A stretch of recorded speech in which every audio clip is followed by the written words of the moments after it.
Tamires, que nós temos um restante de um material que ficou do encontro passado para a gente iniciar hoje.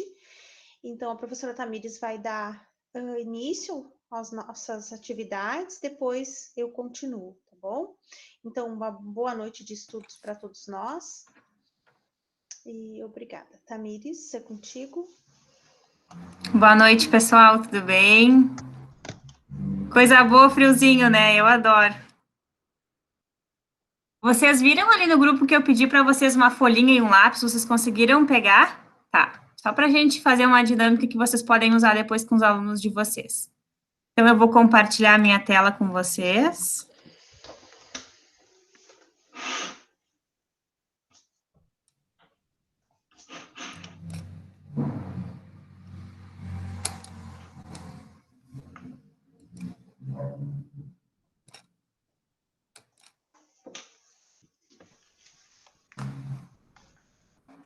Enxergam alguma coisa? Ainda não.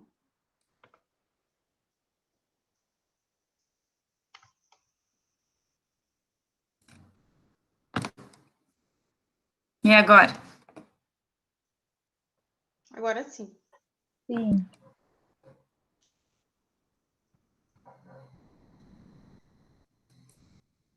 Ok, então vamos iniciar. Então, a nossa partezinha que tinha ficado para a gente conversar do último encontro era uma partezinha ainda sobre as crianças, sobre bebês e crianças pequenas, né? Que é de 0 até os 3 anos e 11 meses. Então, a gente vai retomar algumas coisas dessa faixa etária, tão importante que é essa faixa etária para o desenvolvimento deles depois de adulto, e que às vezes a gente nem percebe. A criança está ali, está aprendendo, está absorvendo do ambiente, tudo que a gente faz, tudo que a gente fala na volta dela, e às vezes a gente não se dá de conta o quanto que os bebês aprendem diariamente, né? Então, o público que trabalha com essa faixa etária, os professores que trabalham com essa faixa etária, assim, eu sou encantada, porque é um desafio diário, né? Eu tive uma experiência já de ter possibilidade de trabalhar com os bem pequenininhos e não tive coragem, assim, porque eu acho uma responsabilidade imensa, né?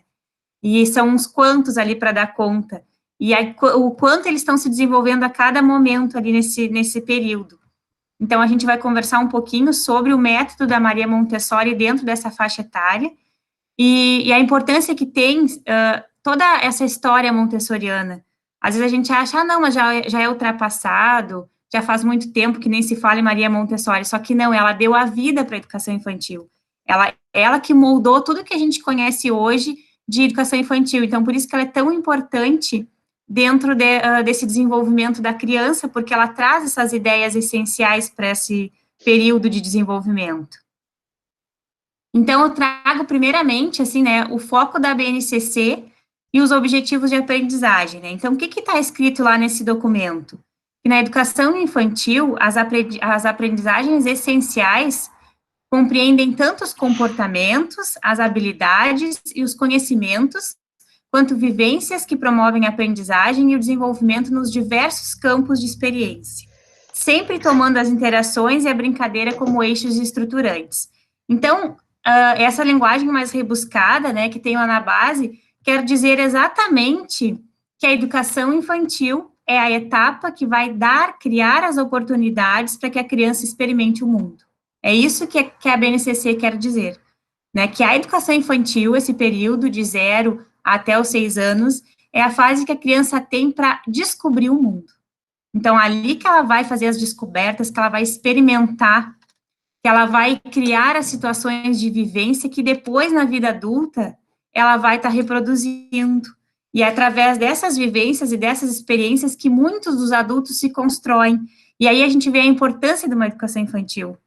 Né? Antigamente não tinha essa educação infantil, e quantas pessoas perdiam em desenvolvimento, em coordenação, quantas pessoas são adultas, né, hoje, e têm dificuldades de coordenação, né, que poderiam ter sido trabalhadas lá nessa faixa etária. Então, o que a BNCC traz hoje para a gente na educação infantil é exatamente proporcionar para as crianças essas situações reais de vida, essas vivências, para que a criança descubra e construa no mundo que ela está inserida. Que ela vá descobrindo pouco a pouco, dia a dia, para ela poder ir construindo os conhecimentos, as bases que ela vai levar para toda a vida.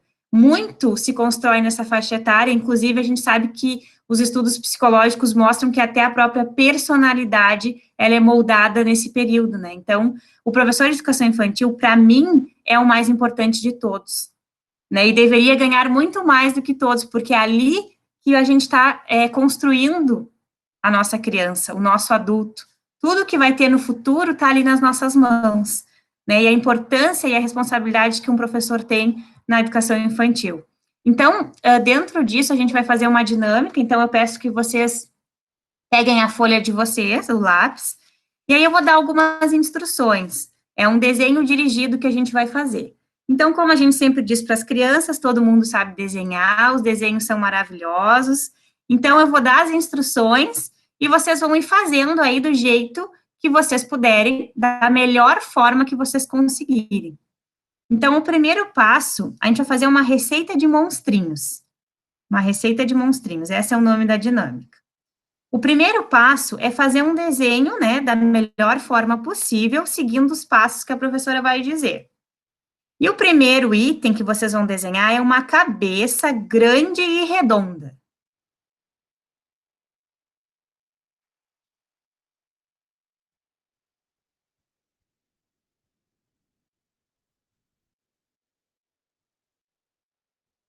O segundo passo é desenhar um corpo pequeno e todo peludo. Vocês vão ir construindo o monstrinho de vocês. Um corpo pequeno e todo peludo.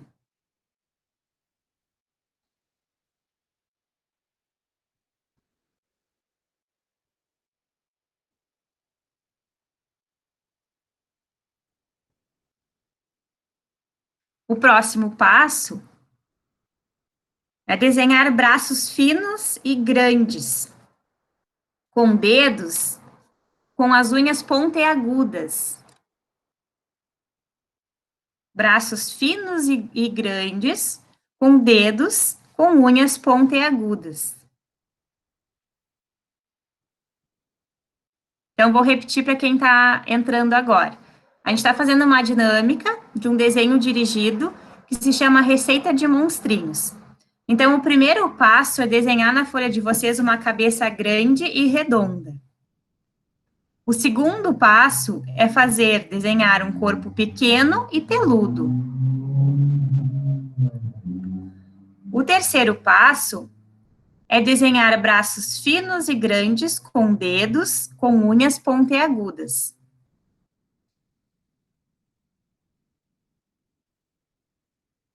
O próximo passo é desenhar pés grandes e arredondados.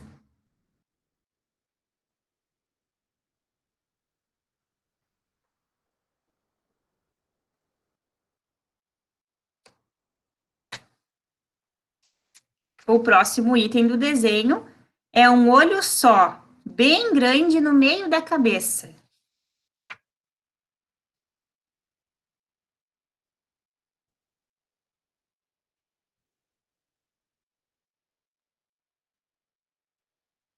O próximo item, então, é desenhar um nariz bem pequeno com narinas quadradas.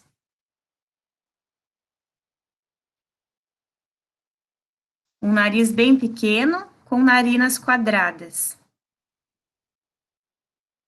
Nos encaminhando para o final do nosso monstrinho, então, vamos fazer uma boca grande.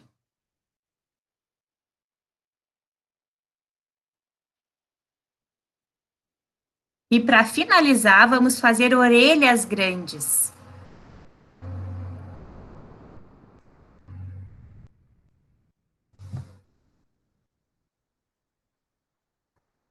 Olhem para o monstrinho de vocês, podem dar um nome para ele, um nome imaginário. Alguém gostaria de apresentar o seu monstrinho? Mostrar para nós como é que ficou? Ó, a Roseli está mostrando. Ai, que bonitinho. A Márcia também. A Dayuri. A Patrícia. Gente, vocês são desenhistas profissionais. Amei. O da Paloma, olha que amor. Da Josi ficou um mimo, Josi, uma guriazinha, parece. Ótimo. Então, gente, essa dinâmica, eu quis trazer ela para mostrar para vocês que que a gente trabalha um monte de conceito fazendo essa dinâmica com os nossos alunos. Olha quanta coisa eu fui pedindo para vocês e vocês já tinham que ter um conceito prévio para poder desenhar. Porque se vocês não soubessem o que é uma cabeça grande, unhas pontiagudas, dedos finos, cabeça grande, arredondada, narinas quadradas, então olha quanta coisa a gente exige que a criança saiba para poder fazer esse desenho. Então, é uma forma bem lúdica da gente trabalhar até pelo Meet com eles, para eles estarem desempenhando algum conceito que a gente já trabalhou ou que a gente quer trabalhar. E aí eles criam um personagem, a gente dá vida para esse personagem, a gente pode dar a idade, um nome, onde mora, e aí a gente vai trabalhando também a oralidade, e podemos trabalhar essa dinâmica dentro do campo eu, o outro e nós, porque a gente olhando os monstrinhos de vocês, a gente viu o quê? Que todos são diferentes. As instruções eram as mesmas para todo mundo, mas cada um fez o seu desenho, colocou a sua identidade ali. E aí, isso a gente já pode começar a trabalhar, né? Que embora a gente tenha os mesmos direitos, as mesmas orientações, cada um pensa diferente. Cada um faz as coisas de um modo diferente. Então, a gente pode começar a trabalhar com eles também esse olhar para as diferenças, esse respeito à diversidade. Então, essa dinâmica eu trouxe só para a gente trabalhar e dizer para vocês que ela está situada também dentro das ideias montessorianas. Quando a gente trabalha esses conceitos redondo, quadrado, longo, comprido, pequeno, a gente está trabalhando de uma forma lúdica todos aqueles conceitos que vêm, né, lá nos nossos objetivos, para que a gente tenha que trabalhar, e a gente está fazendo com que a criança viva isso, experiencie, né, na concretude, na realidade dela, porque ela está ali, está desenhando, e aí a gente está fugindo da folhinha, né, xerocada, que a gente manda e pede para eles pintarem, a gente está fazendo eles construírem o próprio desenho.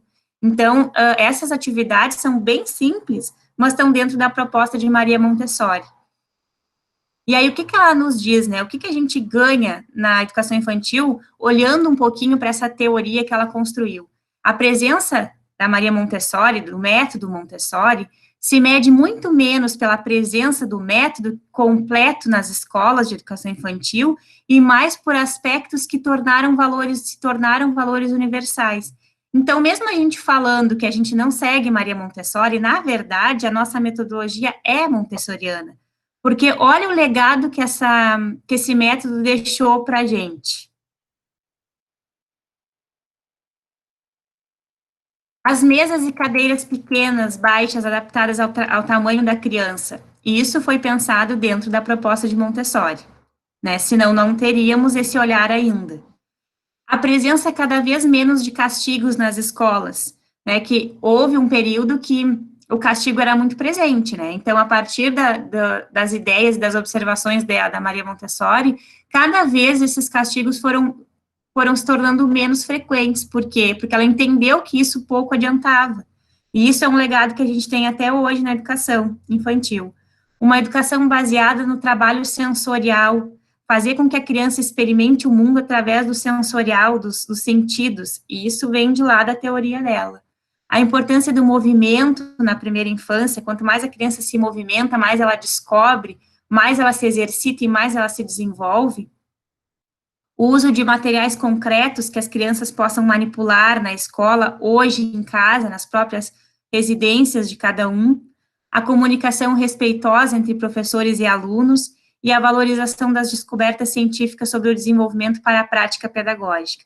Então, esse olhar de que cada etapa tem um significado e dentro de cada idade a criança desenvolve tais habilidades, isso tudo vem dessas observações que a Maria Montessori fez com as crianças mais carentes lá na época, e que ela foi desenvolvendo esse método e foi colocando ele no papel para que hoje a gente pudesse estar nos inspirando nele para fazer as nossas aulas. Então, mesmo que a gente pense que a gente não usa a Maria Montessori, na verdade, a gente está usando, sim. Então, para esse modelo, o desenvolvimento acontece em fases, como a gente já tinha visto lá no primeiro encontro, que são chamados de planos de desenvolvimento. A cada plano, as crianças buscam um novo patamar de independência em relação aos adultos. Então, quem é a base que a criança vai se espelhar é o adulto, né? Então, ela tem aquele modelo ali à frente dela, ou seja, o professor, ou é a mãe, ou é o pai, ou é a babá, que é o modelo que ela vai seguindo. Então, a partir daquele modelo, daquele adulto, ela vai criando as independências para que possa se tornar um adulto também. Então, ela sempre vai estar olhando esses exemplos e copiando de uma certa forma. Todos os exemplos, né? Tanto os bons como os ruins. Então, por isso que muitas vezes a gente questiona algum determinado comportamento na escola mesmo, quando a gente estava presencial, e a gente via que esse comportamento era espelho, era reflexo de alguém da casa, né? Então, por quê? Porque a criança, ela está sempre olhando, ela está sempre buscando modelos para se guiar. E aí, desses modelos, ela vai criando, cada ano, cada mês, a sua independência. Cientistas demonstraram que as experiências durante os períodos sensíveis de desenvolvimento mudam os circuitos do cérebro. Se receberem o estímulo certo no momento ideal, as crianças são capazes de aprender de maneira quase que inconsciente. Então, através dessa experiência, dessa observação, a gente não precisa nem estar instruindo a criança, ela mesma já está fazendo o processo de aprendizagem, de assimilação do próprio meio, com os estímulos adequados na idade adequada, porque ela tem interesses específicos em cada etapa da vida, né? E ela vai em busca desses interesses. Ora, eles estão loucos por desenhar, e aí eles desenham todos os dias, depois eles mudam o foco. E esse mudar o foco é essa etapa de desenvolvimento que elas estão alcançando. Então, as pesquisas também mostram que o desenvolvimento intelectual, o emocional e o social, eles estão sempre interligados. O desenvolvimento do cérebro fica otimizado quando as crianças se sentem amadas, seguras e protegidas. Então, por isso que a gente sempre diz que o aluno aprende mais quando gosta do professor, exatamente por isso, porque o intelectual, o emocional e o social, eles estão sempre interligados, e eles vão refletir lá na aprendizagem da criança. E na educação infantil, o professor, ele é praticamente uma mãe, um pai para a criança. É o espelho, assim, aquela professora é tudo na vida dos aluninhos, né? E como a gente se entristece em pensar que hoje a gente não pode mais ter esse contato tão de pertinho como a gente tinha com as crianças, porque é totalmente diferente a relação que a professora tem com os alunos da educação infantil, e um pouco ainda nos anos iniciais eles têm essa relação, mas lá nos anos finais vai se perdendo. Parece que a partir do 6º ano vai se perdendo essa relação, vai se cortando esse umbigo, né? Que lá na educação infantil é muito forte.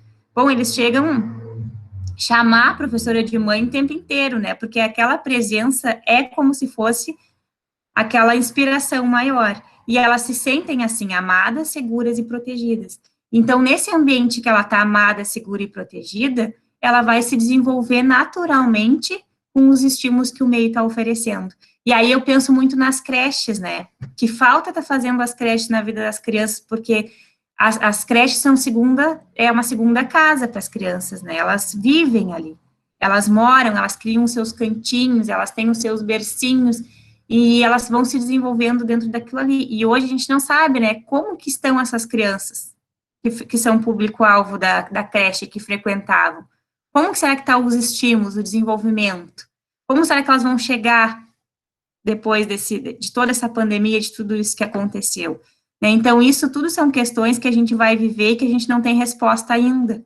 Mas que a teoria da Montessori pode nos dar caminhos para que a gente possa recuperar, né, o tempo que a gente perdeu, e que a gente não perdeu, na verdade, também porque em casa se tem muito aprendizado, e com certeza elas estão sempre em processo de aprendizagem.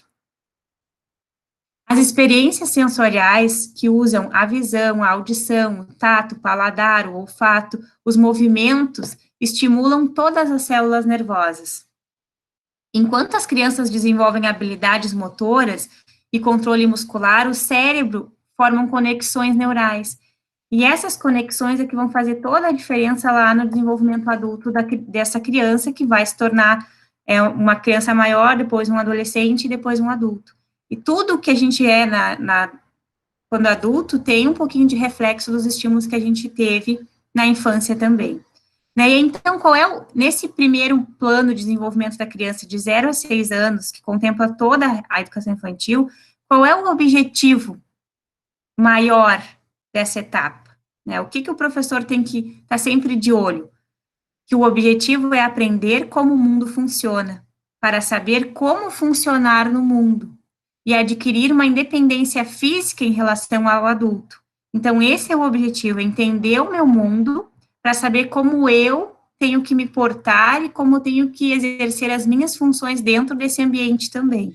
E sempre tendo essa relação de independência do adulto. Quanto mais independente eu conseguir ser, melhor.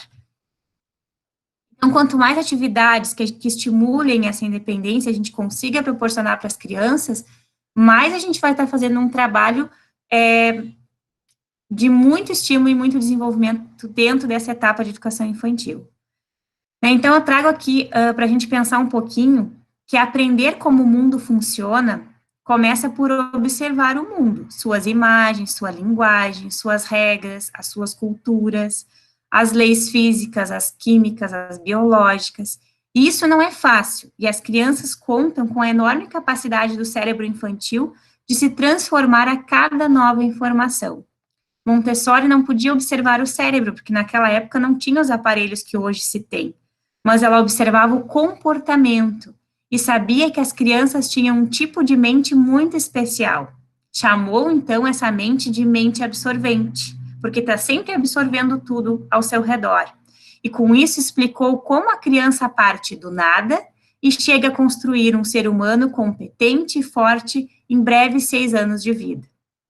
Então, assim, reforço, os 6 primeiros anos de vida da criança são os mais importantes da vida inteira. Ali que se forma, ali que se constrói, ali que se experiencia, e é ali que se constrói o mundo, e se entende o papel que a gente tem dentro desse mundo. Esse primeiro plano é guiado por períodos sensíveis, como a gente já tinha visto lá no primeiro encontro. Ciclos durante os primeiros anos de vida em que o interesse, o foco e os esforços da criança são direcionados completamente para uma área do desenvolvimento. Então, elas têm focos de interesse. E dentro desses focos, né, desses períodos sensíveis, é que elas vão desenvolvendo. E essa aprendizagem nesses períodos são todas guiadas pelo sentido, pelo movimento, pela linguagem, depois, lá, a partir dos 3, 4 anos, pela escrita, pela matemática, pela leitura. Então, é um processo que as crianças vão passando, que naturalmente elas vão se interessando e se influenciando por esse tipo de aprendizado. E se a criança tiver a liberdade para perseguir seus interesses durante os períodos sensíveis, ela vai se desenvolver com muito mais facilidade, com muito mais fluidez, aparentemente sem esforço nenhum, e os resultados serão muito superiores ao que seriam se os períodos sensíveis fossem ignorados ou suprimidos. Então, levando em conta esse foco e esse interesse que ela tem em determinada idade, a gente consegue desenvolver um trabalho muito mais tranquilo, com muito mais digamos que muito mais espontaneidade da parte da criança e com muito menos esforço da parte do professor, porque aquilo é um processo natural. A gente vai guiando e ela vai entendendo, interpretando, fazendo os processos neurais e assimilando e construindo a aprendizagem.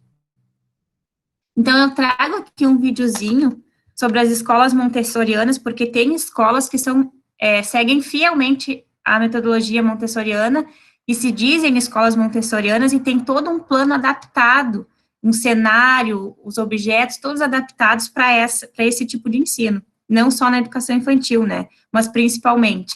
Então, é um videozinho curtinho, eu vou tentar passar para vocês, e aí se trancar a gente para, só para a gente ter noção, assim, de como que funciona essas escolas montessorianas.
Então, a gente vê no videozinho as crianças muito focadas em um determinado objeto ali do conhecimento e construindo essas aprendizagens todas baseadas muito no concreto.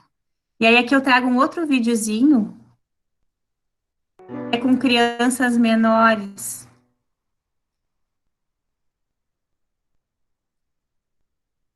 Só para a gente ter uma noção, assim, como é que funciona essa ideia de Montessori com os menorzinhos também, que aquele vídeo anterior era com crianças um pouquinho maior, que já estavam aprendendo ali as continhas, né, com material concreto, indo para a rua, fazendo essas coisas, assim, que dá saudade da gente poder fazer.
I've got peace like a river. I've got peace like a river. I've got peace like a river in my soul. I've got peace like a river.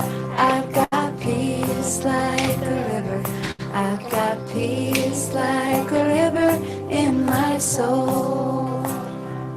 I've got love like an ocean. I've got love like an ocean. I've got love like an ocean in my soul. I've got love like an ocean. I've got love like an ocean. I've got love like an ocean got joy like a fountain. I've got joy like a fountain. I've got joy like a fountain in my soul. I've got joy like a fountain. I've got joy like a fountain. I've got joy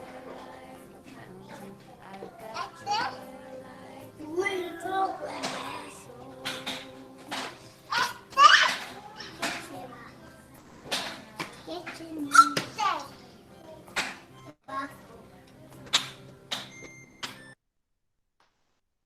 Então, olha quanta interação com o meio e com os outros também eles tiveram, né?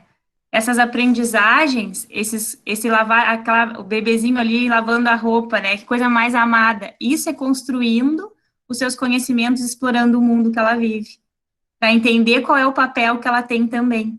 Então, essas experiências de colocar líquido, tirar o líquido, né? Isso tudo é que faz parte do nosso trabalho também em oferecer essas atividades hoje, durante a pandemia, para que a criança possa estar explorando o que ela tem em casa.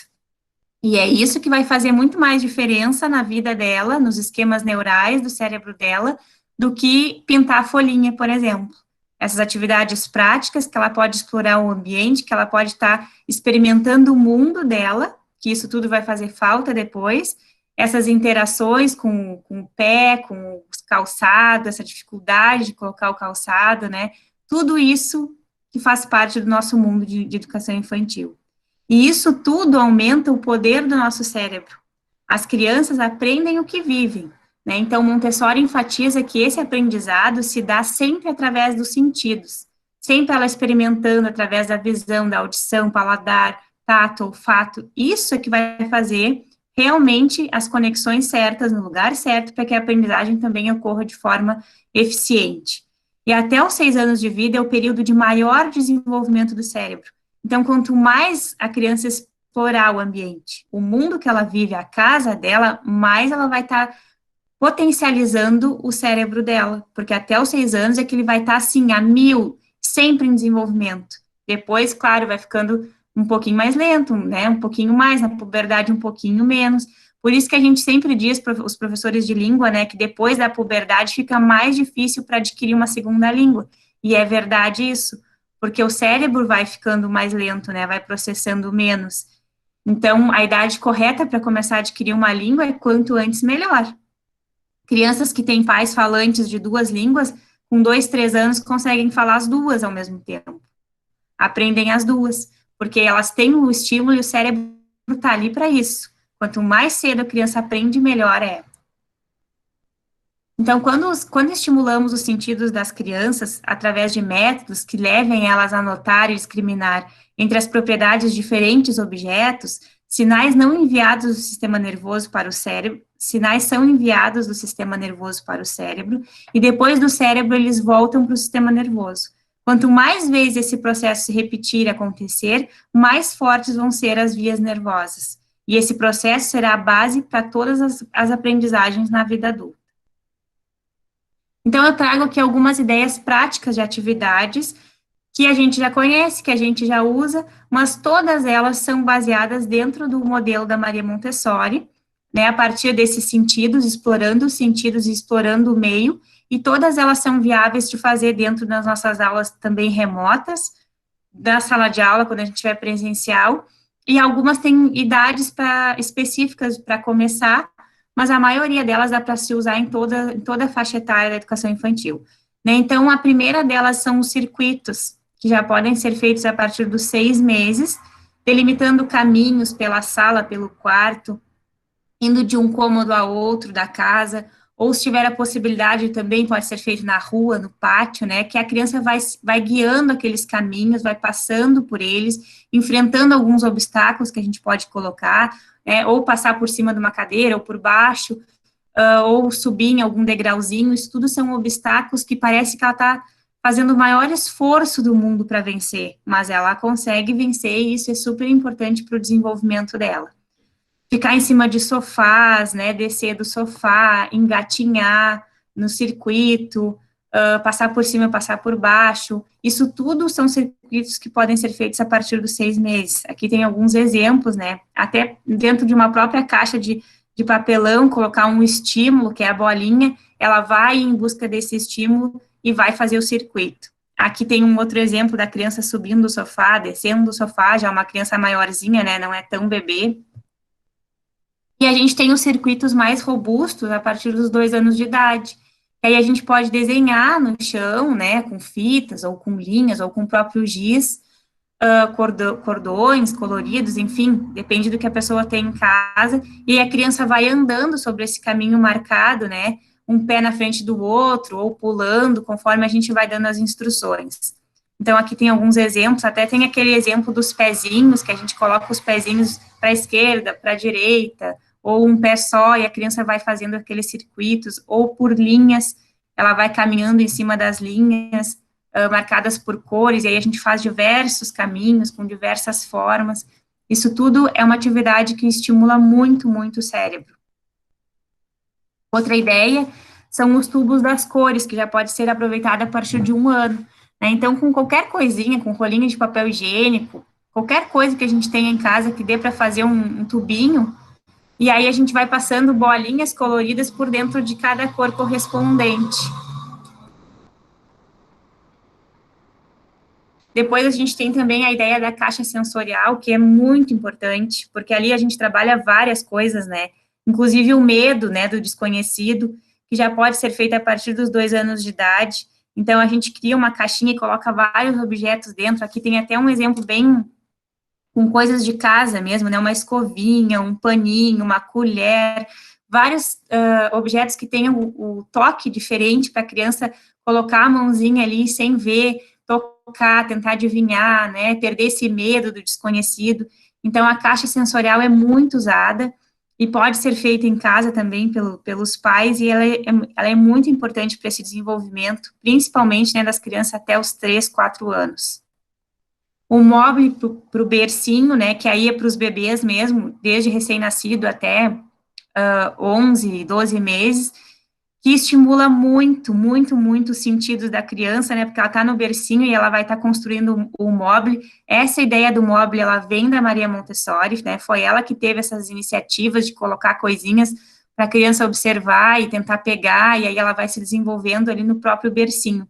Então, tem várias formas de fazer os móveis, né, alguns mais simples, apenas com bolinhas, outros mais rebuscados, assim, com mais coisinhas de vários materiais que a gente pode fazer, até com garrafinha PET, daquelas pequenininhas, dá para fazer um móvel, porque é estímulo visual, a criança gosta das cores, do movimento, né, e tenta pegar, então ela vai se desenvolvendo muito.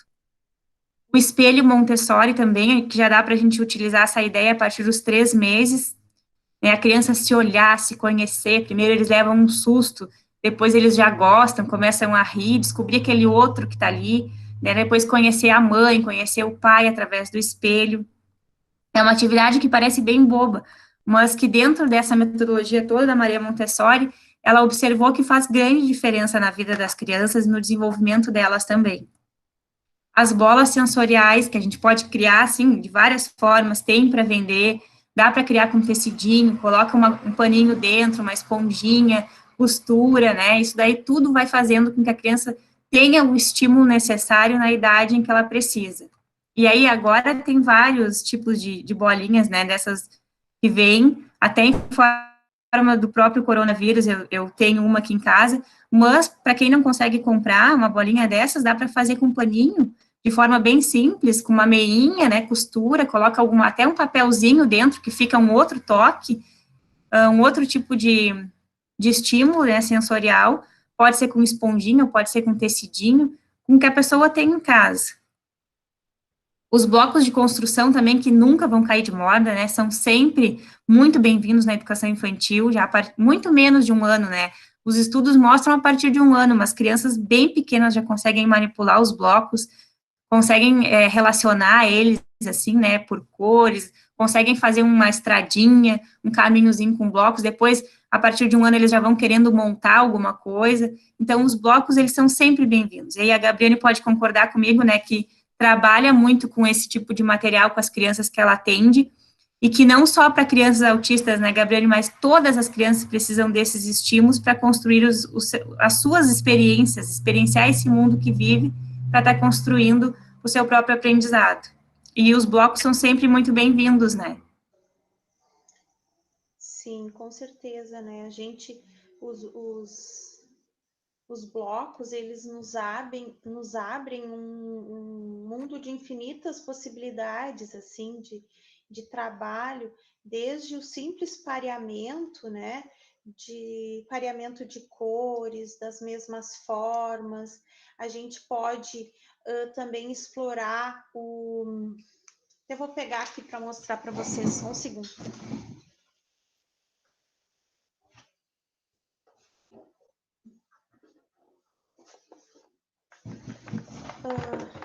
A gente pode pegar uma folha assim e fazer né, o desenho dos blocos, né, para a criança fazer essa organização, essa percepção, né, esse rastreio visual da forma em 3D para depois a forma no papel, né, desenhado.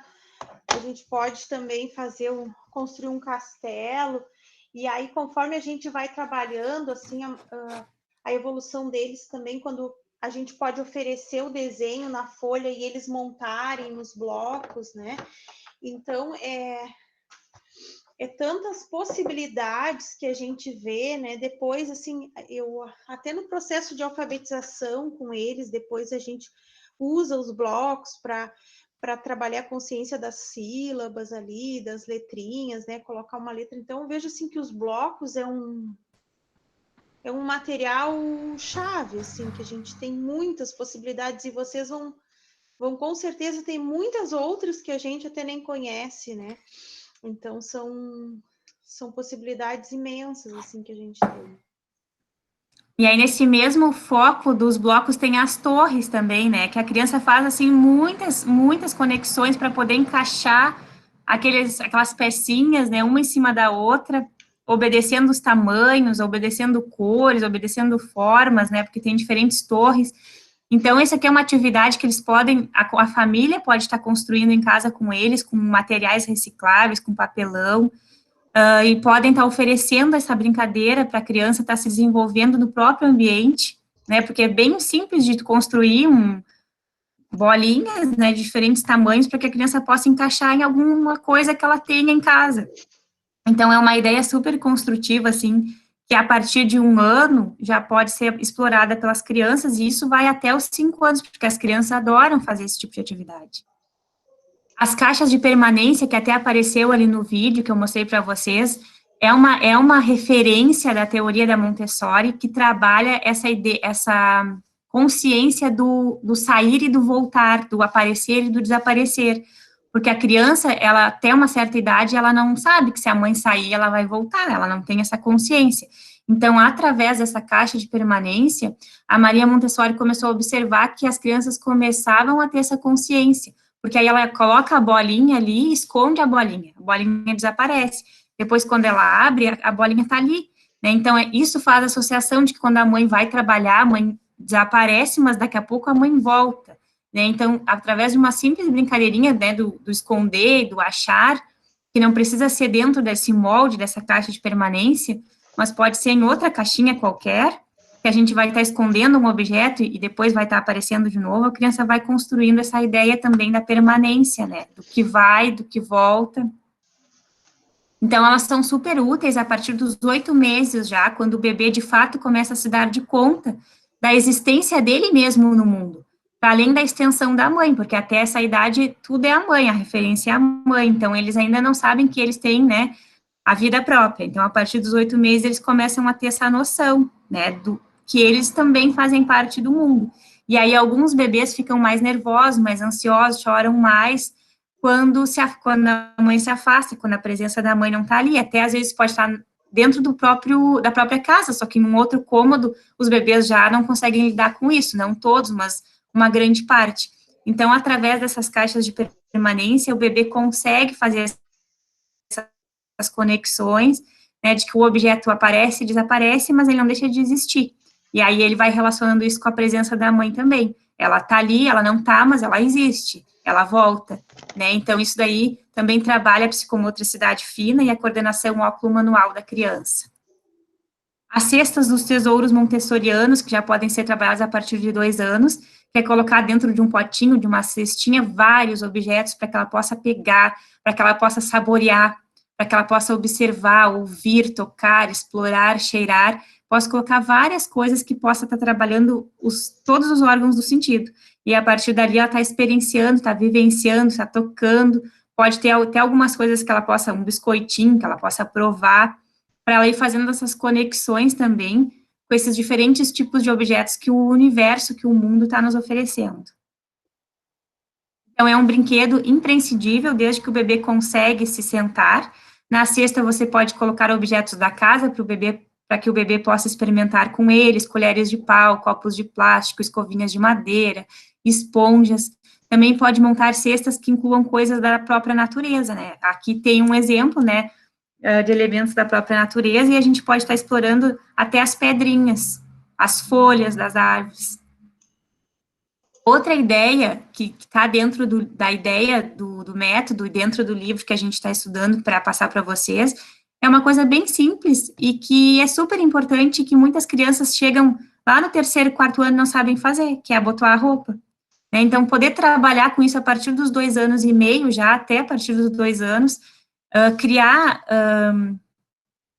pequenos moldes, assim, para que a criança possa identificar o botãozinho e colocar, passar por aquele pequeno rabisquinho que tem, aquele pequeno corte, né, do tecido, ou até na própria roupa, como eles estão em casa, pegar uma camisa, pegar uma jaqueta que tenha botões e tentar fazer essa prática, que para nós é tão simples, mas que para eles demanda um pouco de exercício ali, né, porque eles têm que encaixar, e até encaixar tem que ter uma certa habilidade, né, então isso é uma atividade super, super legal, assim, e bem prática.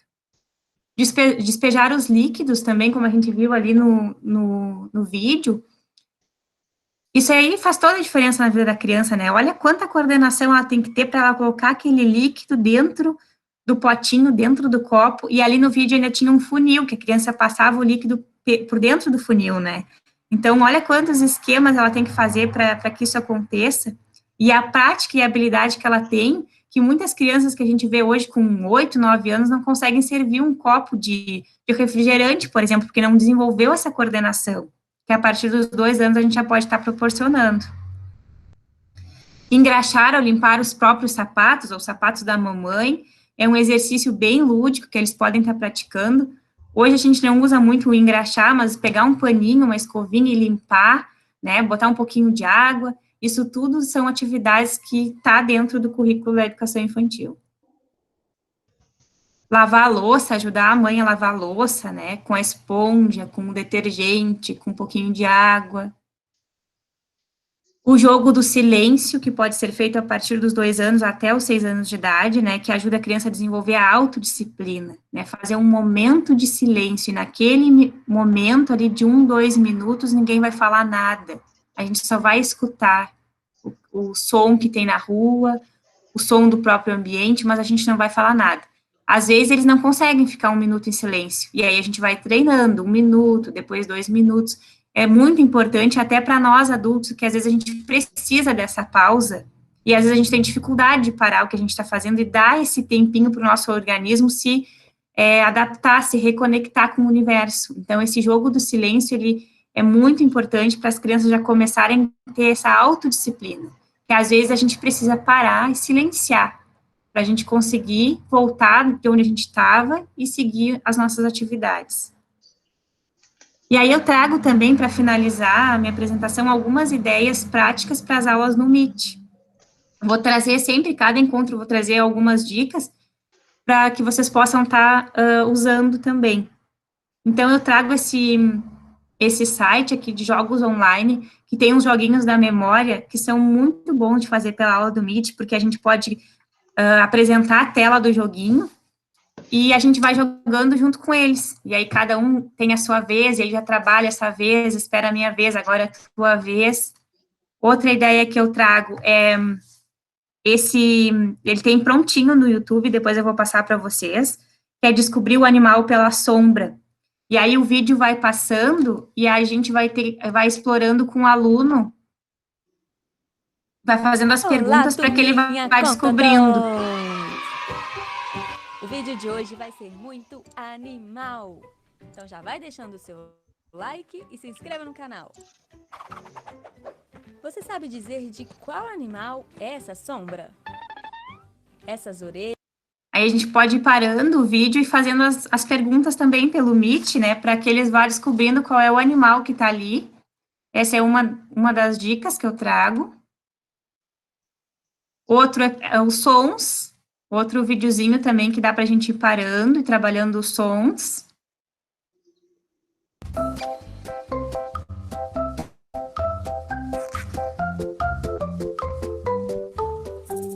E aí, turminha, beleza?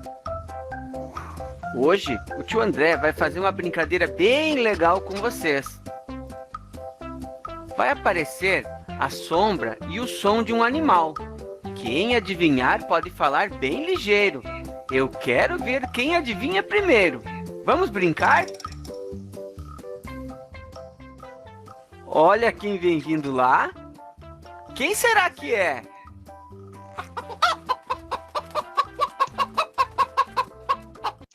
Então, essa atividade, além de trabalhar a sombra, né, a identificação dessa percepção, trabalha também o som. E aí eles podem, imagina, que zoeira vai dar, né? Todo mundo querendo falar primeiro, mas é isso que é o interessante da educação infantil. Também tem esse aqui, né, de qual é o filme, a gente mostra os personagens e alguns objetos, e aí eles têm que pensar para ver se eles conhecem e sabem o nome do filme, o nome dos personagens, e aí a gente pode fazer com histórias também, colocar um objeto e um personagem de alguma história que a gente queira trabalhar, ou simplesmente fazer uma brincadeira, assim, para ver se eles lembram, se eles recuperam essa memória de algum desenho, algum filme, algum livro que eles já conhecem. Também tem a ideia do elefante colorido, né, que é pelo Meet trabalhar as cores com os alunos, ou vários outros conteúdos que a gente quiser também, e aí a gente vai pedindo para eles, a gente pode trabalhar com os lápis de cor, mostra a cor pelo lápis de cor, pelo Meet, e aí eles têm que achar um objeto dentro da casa deles que tem a mesma cor do lápis que a professora está mostrando. Ou pode trabalhar também com formas, com letras, e aí eles têm que achar um objeto que tem aquela letra, claro, isso já é para os maiores, ou mostrar, por exemplo, um círculo, e aí eles têm que procurar um objeto na casa que tenha o círculo, depois o quadrado. Então, o conteúdo, né, o objeto de conhecimento que a gente quer trabalhar, a gente explora com eles, e eles têm que procurar algo que represente dentro da própria casa deles, e aí voltam para o Meet, apresentam aquele objeto, então eles também vão estar trabalhando essa autoconfiança, que eles são importantes, que eles têm esse objeto em casa, que eles vão apresentar para os coleguinhas, então é uma ideia bem interessante. A contação de histórias diversificada, né, às vezes só por áudio, é muito importante a gente não mostrar sempre o vídeo com a imagem, porque a gente tem que explorar a imaginação. Então, se eu contar uma historinha só por áudio e enviar para eles por WhatsApp, eu estou fazendo com que eles imaginem aquela história. Uma historinha curta de 1, 2 minutinhos, ou dou, assim, pequenos episódios da história em áudio, isso faz com que a imaginação da criança voe, né, com que ela estimule muito a imaginação, que cada um vai ter uma imaginação diferente daquela historinha. Ou através de desenhos, mostrar só os desenhos e aí construindo a história com eles, ou deixando aqueles desenhos para que eles construam a própria história, através de fotos da própria família, né, e contando uma historinha e eles tendo que achar fotos para fazer os personagens, ou com elementos da própria casa, né, pegar uma escova de dente para ser um personagem, pegar uma xícara para ser outro personagem, porque são objetos que eles têm em casa e que eles vão poder estar fazendo essa relação com o ambiente, né, e conhecendo esse mundo que eles vivem. Então, essas são só algumas ideias que eu trouxe, assim, para vocês poderem estar usando, e eu vou passar depois esse material todo para vocês ali no WhatsApp. Tem algumas ideias que vocês podem estar aproveitando. Não sei se alguém tem alguma dúvida, quer perguntar alguma coisa.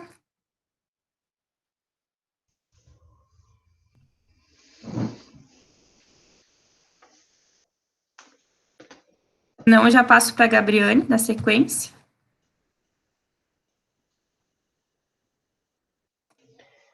Bom, nós vamos... Vocês estão me ouvindo bem assim?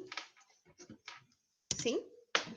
Nós vamos passar agora para conversar um pouquinho sobre a importância de nós conhecermos e sabermos exatamente o que é, né, ou o que são, melhor, né, as funções executivas que a gente fala tanto, né, e que nós comentamos no nosso último encontro, e que elas não vão se desenvolver quando a gente já tiver adulto ou adolescente, elas precisam iniciar no processo muito básico lá da educação infantil, na casa da criança, né?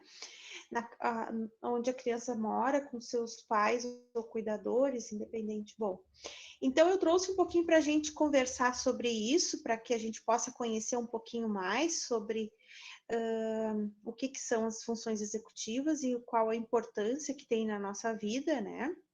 A gente até comentou no nosso encontro passado que estudos, né, pesquisas nos trazem índices que crianças que estudam a primeira infância, né, a educação infantil, os primeiros anos escolares em escolas montessorianas, elas têm foi feito um estudo onde foi acompanhado um grupo de pesquisa foi acompanhado até a sua idade de 24 anos, que é a idade que biologicamente entende-se que as funções executivas elas deveriam estar no seu processo maturacional completo, e estas crianças que tiveram um acompanhamento e que estudaram em escolas montessorianas, onde estimulam e desenvolvem, né, todas essas habilidades para as funções executivas, foram pessoas que tiveram um sucesso no trabalho, na sua vida pessoal, foram profissionais de sucesso, foram pessoas que conseguiram se organizar na sua vida, no seu dia a dia, né? Enquanto o grupo que não frequentou, né, na pesquisa que não frequentou essas escolas, ele foi um grupo que mostrou mais dificuldades, assim, nessas áreas. Então, eu trouxe para a gente conhecer um pouquinho, tá? Fiquem bem à vontade para vocês irem complementando, se necessário, e quiserem fazer alguma colocação, sintam-se bem à vontade. Eu vou compartilhar uma tela, mas aí vocês podem me interromper a hora que necessitar, tá bom?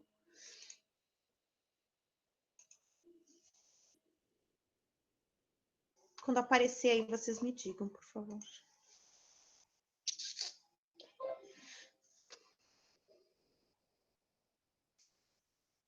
Apareceu. Apareceu. Tá, obrigada.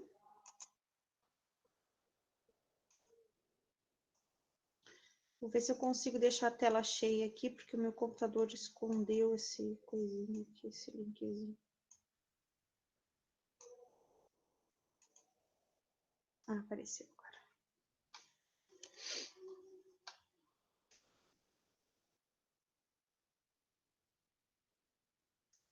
Tá aparecendo para vocês? Continua agora sim, agora tá grande. Tá. Então, vamos entender um pouquinho, né, o que são essas funções executivas, tá? Nós temos, às vezes, uma pequena confusão, assim, de funções cognitivas e funções executivas, tá? Então, a gente vai ver agora se elas são a mesma coisa ou são coisas diferentes, tá? Então, o que são as funções cognitivas? Elas são determinadas por aspectos inatos, mas dadas ao longo do nosso desenvolvimento, conforme a gente vai se desenvolvendo. Então, elas são também habilidades que nos auxiliam a aprender, lembrar, organizar, planejar, executar, mudar de plano caso alguma coisa dê errado, né? Isso são as nossas funções cognitivas. E as funções, o que são então as funções executivas, né? As funções executivas, elas são uma das funções cognitivas. Então, aqui, deixa eu pegar minha canetinha aqui para a gente ver, meu laserzinho. Aqui nós temos as funções cognitivas, ó, a memória, a atenção, cálculo, as funções executivas, a praxia, a inteligência, a percepção, botei todas elas aqui. Então, o que a gente tem que cuidar? A função executiva é uma função cognitiva, tá? Mas a cognição não é uma função executiva. Isso que a gente não pode fazer confusão, né? A função executiva, ela está dentro das funções cognitivas, tá? Então, são um conjunto de habilidades mentais que permitem ao indivíduo engajar-se em comportamentos orientados a um objetivo. Então, toda vez que eu tenho um objetivo, né? Então, por exemplo, eu tenho um jantar na minha casa hoje. Então, eu vou fazer um planejamento. Então, eu vou fazer um arroz com galinha. Então, eu vou conseguir me planejar, que eu tenho que sair do trabalho, passar no mercado, comprar as coisas, levar para casa, comprar uma sobremesa. Então, eu me planejei. Isso é uma função executiva. Eu me planejei para o que vai acontecer hoje à noite. Agora, no meio desse caminho, eu vou precisar usar uma outra função executiva. Ó. Eu saí do trabalho, cheguei no mercado, eu tinha feito um planejamento de fazer um arroz com galinha. Aí cheguei no mercado, não tinha galinha. Eu preciso lançar mão de uma outra função executiva que se chama flexibilidade. Então, eu preciso rapidamente pensar, poxa, não tem galinha, o que eu vou fazer? Eu tenho que comprar carne, vou fazer carreteiro. Então, uma pessoa que é bem resolvida e bem trabalhada nas suas funções executivas, ó, eu já usei duas agora, dentro desse exemplo para vocês, ó. Um planejamento, né? E uma flexibilidade, porque deu errado o meu plano, eu precisei flexibilizar. Então, eu flexibilizei e automaticamente já mudei os planos, mas não surtei, não voltei para casa sem nada na mão, né? A janta vai sair, os convidados vão ser bem recebidos, né? Então, aí eu já fiz uso de duas, flexibilidade e planejamento, são duas funções executivas. E são primordiais no nosso dia a dia. Um adulto que não consegue ter um bom planejamento, uma organização, uma flexibilidade, ele tem uma dificuldade no seu dia a dia, nas suas atividades diárias muito grande. E por que esse adulto tem essas dificuldades? Porque ele não foi bem trabalhado lá na sua infância, ou na sua escola, ou pela sua família, né? Às vezes tem aquele que vocês vão pensar agora e vão dizer, fulaninho é assim, né? Que a mãe sempre fazia tudo, sempre dava tudo nas mãos, ele não precisava tomar nenhuma decisão, ele não precisava achar nenhuma saída para tal situação que tinha dado errado, né? Então, ele não foi ensinado, ele não foi desenvolvido as suas funções executivas. Então, a parte frontal do seu cérebro, que é responsável pelas funções executivas, não foi desenvolvida, ela tá lá, né? Mas naquele período das janelas de oportunidade para que tudo fosse ali, estava pronto para ser desenvolvido e estimulado, não foi, né? E aí os grandes prejuízos na vida adulta. Então, comportamentos complexos que nos permitem agir de forma mais adaptativa, objetiva no mundo. Então, aceitar regras, ser criativo, saber lidar com as emoções, né? Referem-se à família de funções cognitivas que precisamos, quando talvez não seja recomendável o suficiente, agir de uma forma automática. Então, muitas coisas no nosso dia a dia a gente fica tudo no automático, aquilo tá tudo assim, né? A gente faz às vezes e nem se dá conta. Só que em alguns momentos a gente precisa sair do automático e tomar uma outra decisão, fazer um outro passo. E é nesse momento que a gente tem que lançar a mão das nossas funções executivas.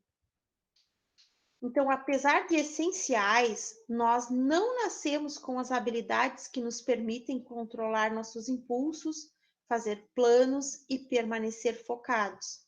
Nós nascemos com o potencial de desenvolver essas capacidades, ou não, dependendo de nossas experiências quando recém-nascidos, durante a infância e durante a adolescência.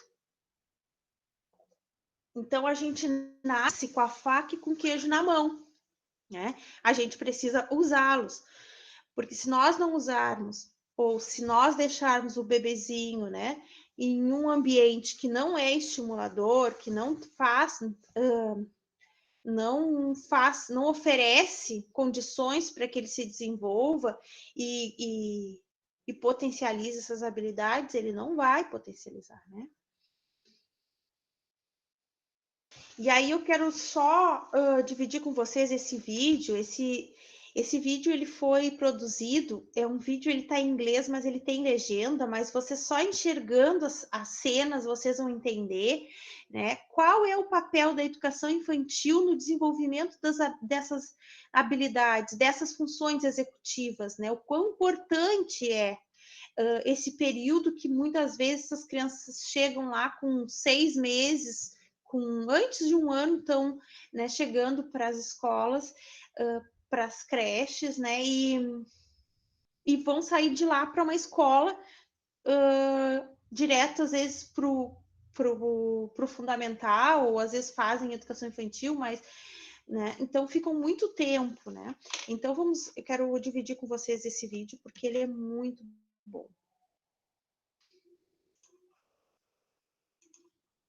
Vamos ver aqui.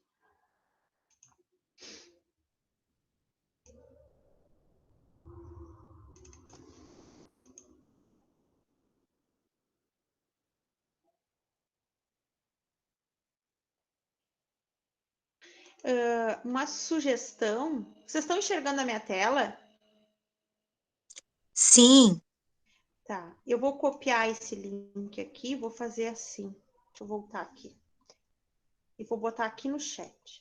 Eu vou botar um link aqui, que depois vocês podem assistir o vídeo, e se vocês quiserem. Mas essa fundação aqui, ó, Fundação Maria Cecília Souto Vidigal, ela é uma fundação que trabalha só com ciência séria, com coisas assim boas.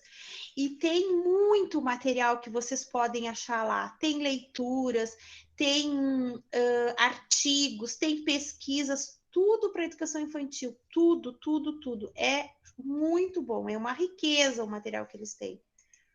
Science tells us that brains, minds, are built, not born.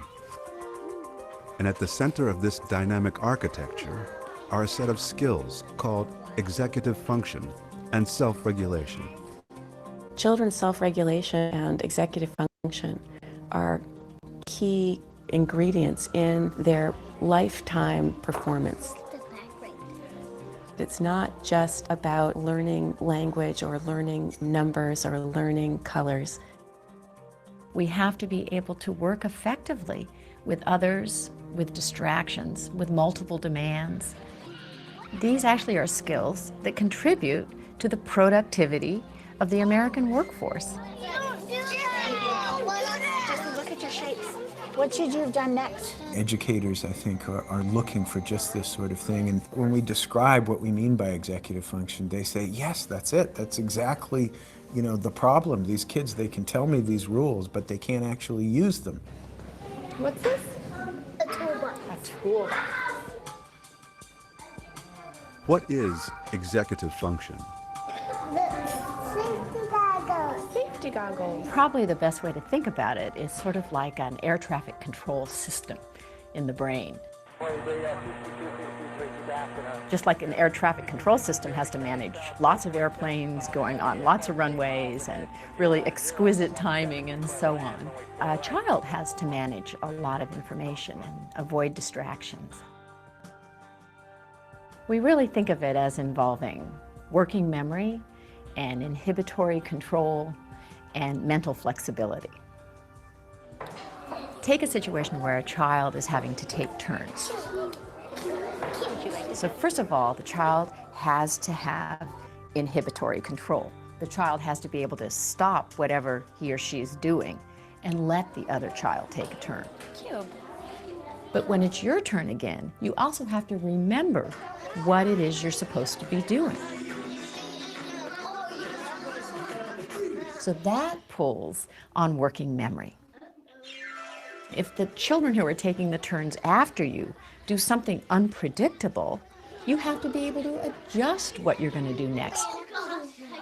And that requires mental flexibility. Children who are struggling with these capacities often look like children who just aren't paying attention, or children who are deliberately not controlling themselves. If you don't have self-regulation, you act out and the teacher puts you in timeout, and so then you miss part of the learning that's going on, and then you are more upset because you're behind, and so you act out, and so you get this downward spiral. How does executive function develop?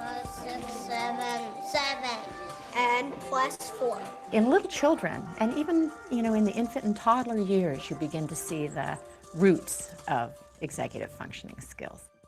What's going on in our brains is unbelievably intricate and complicated. The prefrontal cortex, or the front third of the brain, is important for executive function. But it's more than just prefrontal cortex. This region doesn't act alone. It's involved in controlling your behavior through its interactions with all other parts of the brain. The brain goes from a situation where you've got nearest neurons communicating very strongly with each other and ignoring the rest of the brain, to these widespread networks that are connecting these different areas. Executive function changes over the life course. It improves radically over the first few years. I got a match prime. It continues to improve throughout adolescence. It's not until early adulthood that you have the adult-type networks that are very strongly activated that connect different brain regions together. Let's take notes. Also, we believe that executive functions can be trained. It's just like going to the gym. So the more you practice in these areas, the stronger the capacity is likely to become, because you're helping to strengthen those neural connections. Mom, you're at 24. Slowly but surely, you're going to be able to step back, and that child's going to go into the world with these skills where they can get along with other people, change rules, and they can be flexible, and they can accomplish new things, and they're unafraid. I got bit by my dog in my arm. Oh dear. If we don't learn these skills during the childhood and adolescent years when they're coming online, we are really ill-equipped as an adult to hold a job, to maintain a marriage, to raise children, to get along with each other, to basically be part of a civil society. You're okay.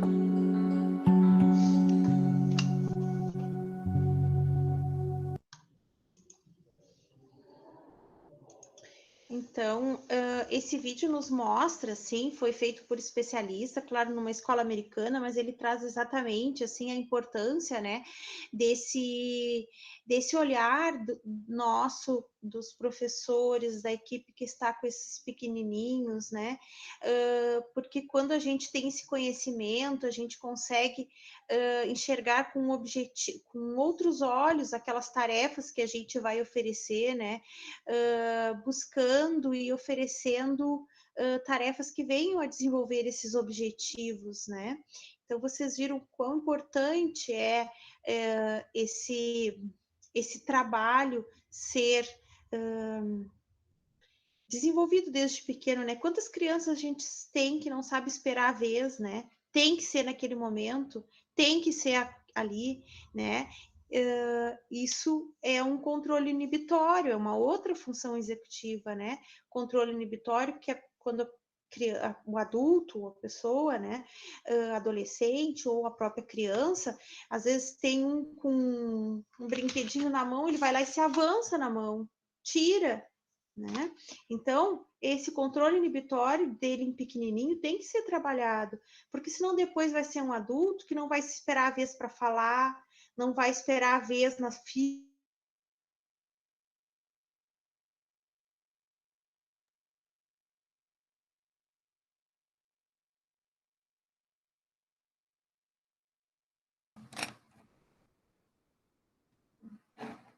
Acho que oscilou a internet. Eu já ia perguntar, trancou para vocês também? Sim, ela tá paradinha, assim. Tá, eu vou avisar, Aqui então. também.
Tá, vamos continuar então.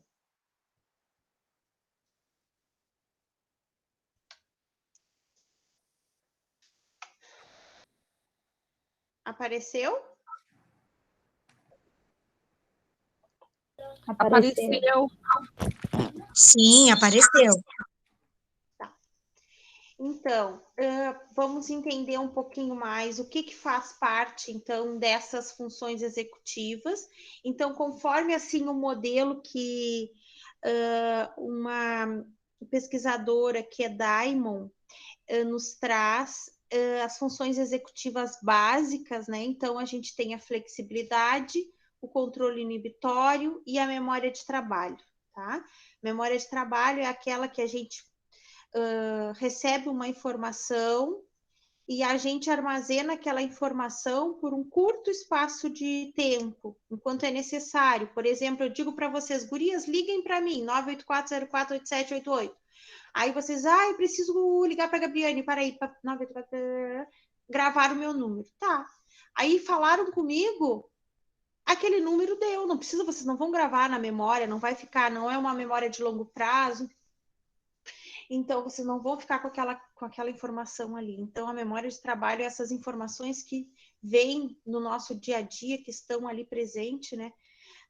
E a gente utiliza, mas necessariamente não faz esse registro, não fica com essa aquisição. Então, aonde que nós temos a parte do cérebro assim responsável, a gente chama que é o maestro do nosso cérebro, né? Aqui o nosso lobo frontal, né? Claro que não é somente ele, mas é aqui que estão organizados estas funções que nós acabamos de ver, né? Mas a conexão toda cerebral também faz parte, né? E a gente sabe que a ciência nos diz que é em torno dos 24 anos que essa parte, a maturação dessa parte frontal do cérebro está pronta, né? Então, o quanto tempo leva para essas funções estarem realmente desenvolvidas e maturadas, né? Então, o impacto das funções executivas ao longo da vida, né? Então, a gente tem uma gestação saudável, uma primeira infância com interações sociais, com desenvolvimento, com habilidades, né, sendo estimuladas e desenvolvidas para esse foco, né, das funções executivas. Nós vamos ter uma adolescência com aprimoramento dessas habilidades de funcionamento executivo, que nós já tivemos um preparo aqui e aqui, e com tudo isso, nós caminhamos para ter uma vida adulta com mais saúde física e mental, melhor desempenho na vida acadêmica, condições de emprego, né? Menores chances de adotar comportamentos de risco, como usar drogas, cometer crimes, né? Isso são dados que a ciência nos traz, tá? E como é que a gente pode desenvolver essas funções executivas assim? Aí vamos ver alguns exemplos, né? O controle inibitório, como é que a gente pode desenvolver? Então, com um bebezinho de 6 meses, né? Por exemplo, quando a criança se demonstra capaz de não tocar um objeto quando a mãe a pede para. Quando a gente diz não para um bebezinho a partir de 6 meses, né? E a criança fica assim com aquela mãozinha e olha para a gente, olha para a mãozinha, e às vezes faz de conta que vai, mas não vai, né? Isso a gente já está estimulando o controle inibitório dessa criança, né? Com 12 meses, né? A capacidade ainda iniciante de permanecer numa atividade apesar de distrações. Então, a criança com 1 aninho, a gente está brincando com os blocos, né? Aí tem uma outra atividade acontecendo, mesmo que aquela atividade aconteça, ele consegue ficar por um determinado tempo, mesmo que seja um tempo curto, por ser um bebê, mas ele consegue brincar ali, não é? Não é aquela criança que fica, que mexe, pega tudo, tira tudo e não brinca com nada, né? Ela já consegue controlar a sua, vamos dizer, a sua vontade, assim, e consegue sentar ali, brincar um pouquinho, né? Então, e quando não se consegue, a gente pode estimular para que isso venha acontecer, né?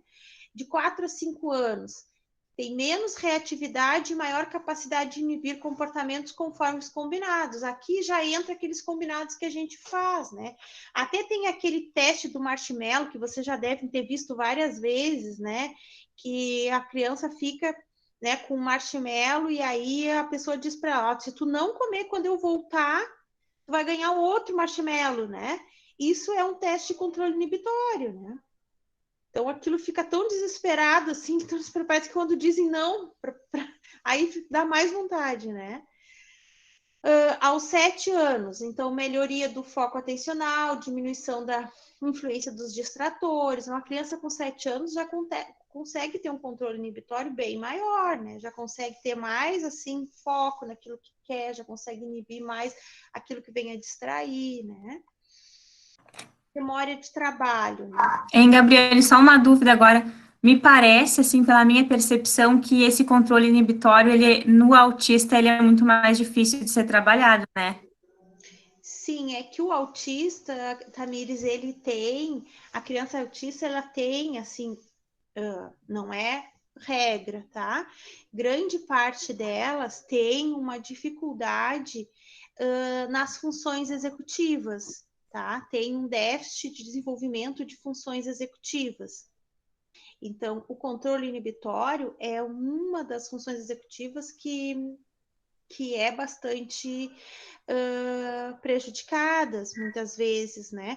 Então, ela precisa ser trabalhada muito através das terapias, com combinados, com acordos, né? Para ensinar a criança a conseguir melhorar seu déficit que já é uma característica das crianças dentro do espectro. A criança com TDAH também tem bastante dificuldade no controle inibitório. A criança com TDAH tem bastante dificuldade em algumas funções executivas. Então, a memória de trabalho, né? Então, como eu expliquei para vocês o que era, né, a memória de trabalho, então, aqui eu botei, né, tirei de uma bibliografia, né, da Diamond. Então, a memória MCP é memória de curto prazo, tá? A memória de curto prazo se desenvolve mais cedo e mais rápido que a memória de trabalho. Então, essa memória de curto prazo que a gente tem, né, que é aquela memória que a gente recebe a informação e ela fica armazenada por um determinado período, né, Então, ela vai se desenvolver mais cedo, mais rápido que a memória de trabalho, né? Uma criança com 6 meses, então, o desenvolvimento da noção de permanência dos objetos, a gente brinca de botar uma toalhinha na frente do rosto, né? Cadê o neném? Ou a gente pega uma coisinha, um brinquedinho, a Tamires até mostrou ali nos brinquedos, né? Nas atividades, e esconde, aí faz achou, né? Porque isso a gente está estimulando ela a receber uma informação, né?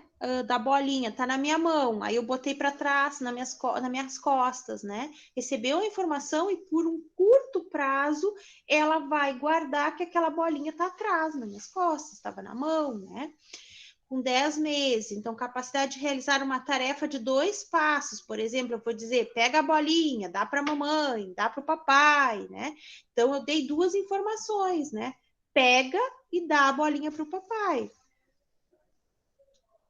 Tá? A gente vê muito eu atendo muitas famílias com crianças que têm déficit de atenção ou hiperatividade, ou os dois, e eles dizem para mim assim, ai, Gabriane, é tão difícil, porque eu digo para o fulano, pega a meia, pega o sapato e pega a meia na gaveta, pega o sapato e fecha a porta do quarto.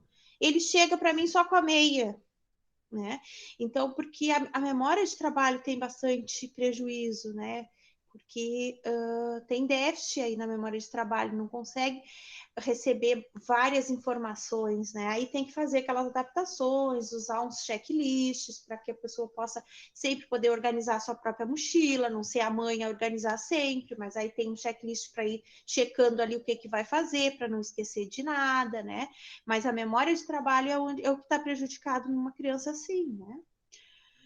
De 3 a 5 anos, então, capacidade de armazenar, manipular mentalmente informações, também influenciadas também pelo desenvolvimento da linguagem, que as acompanharão em seu amadurecimento durante a adolescência e também a vida adulta, né? Então, já tem capacidade de armazenar um pouco mais de informação, né? A gente já consegue dar mais dados de informações, a criança já tem capacidade de colocar em prática, né?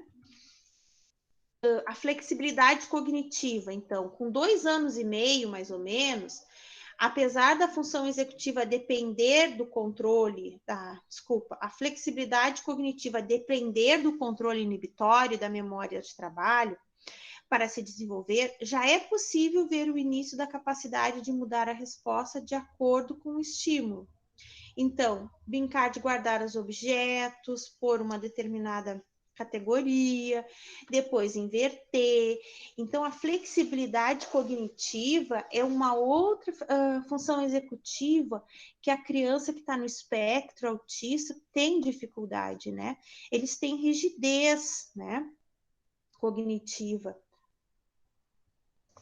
Muitas vezes eles não aceitam que a gente mude a forma do brincar, a forma do fazer atividade, o lugar de sentar à mesa, né?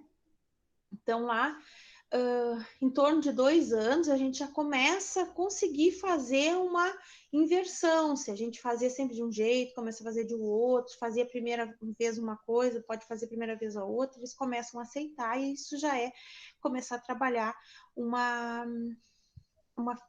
função executiva, né? A capacidade de flexibilizar o local de resposta se desenvolve mais cedo do que a habilidade de mudar o pensamento sobre os estímulos ou mudar os aspectos dos estímulos que são vistos. Aí aqui tem um teste, né? Então, a gente já começa também a trabalhar a questão de questionar quando eles perguntar alguma coisa, né? Sei, que cor é esse bichinho? Eles vão dizer azul. Mas tu tem certeza? Não, ele parece verde. Né? Então a gente já começa a conseguir também isso já é um trabalho de flexibilidade também, né? De 2 a 5 anos, a capacidade de adaptar o comportamento de acordo com as diferentes regras do ambiente também. Isso é uma flexibilidade cognitiva. Nem sempre eu gosto de todas as regras, mas se eu estou inserido naquele ambiente, eu tenho que me adaptar, né?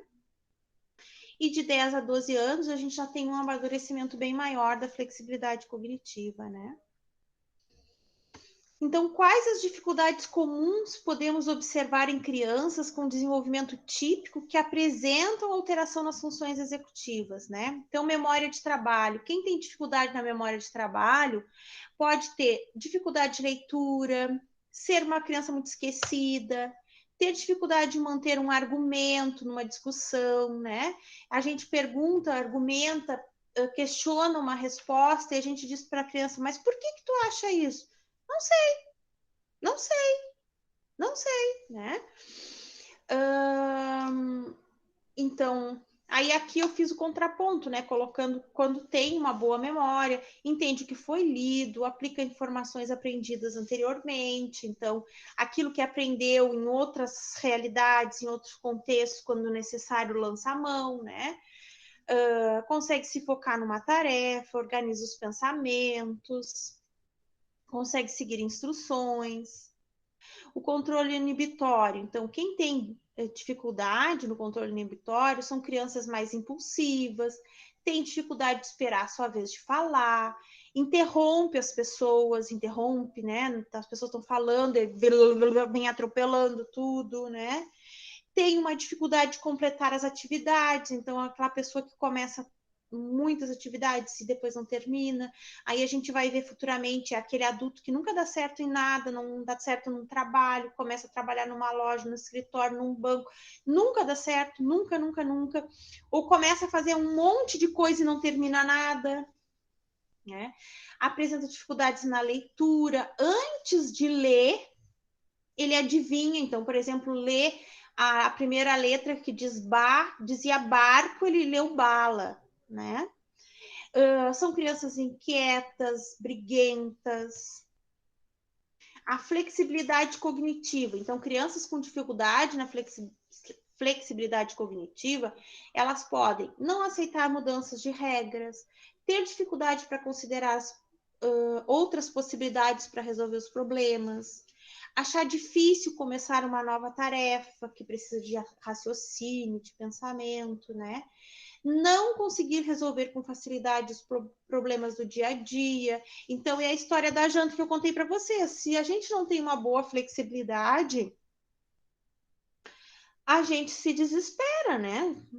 Ou diz para a visita não ir, ou recebe a visita e só toma água, porque eu não ia saber o que fazer, né? E então a flexibilidade cognitiva eu vejo assim que na nossa vida diária ela é muito importante, porque grande parte das vezes a gente se organiza para as coisas saírem de um jeito e elas saem de outro. Então, se eu não tiver jogo de cintura, se eu não souber, né, organizar e me reorganizar, eu piro, né?